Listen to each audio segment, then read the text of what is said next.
Hello again, this is Captain John with another one of my video tips of the week. In today's video tip, we're going to take a look at natural pivot point and how it plays a big role in docking and maneuvering your sailboat.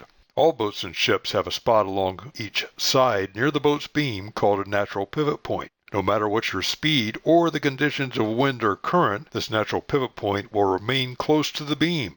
You can use your natural pivot point to turn your boat into a boat slip, pivot your boat inside a marina or narrow channel, and avoid collision with a sailboat, powerboat, or other hazard.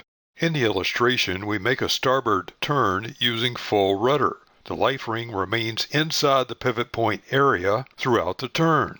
The one time you do not want to use a natural pivot point is when you are attempting to pick up an object or recover a person from the water. If upon the approach you are still too far away from the person in the water or the object and they are off your beam, this means they are in your natural pivot point.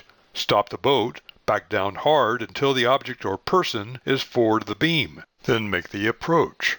Now you know how to identify the natural pivot point on any sail or power vessel and when not to use the natural pivot point while underway. Use easy sailing tips like these for safer sailing on the waters of the world. This is Captain John, and this has been another one of my video tips of the week. Find more sailing tips and techniques on www.skippertips.com.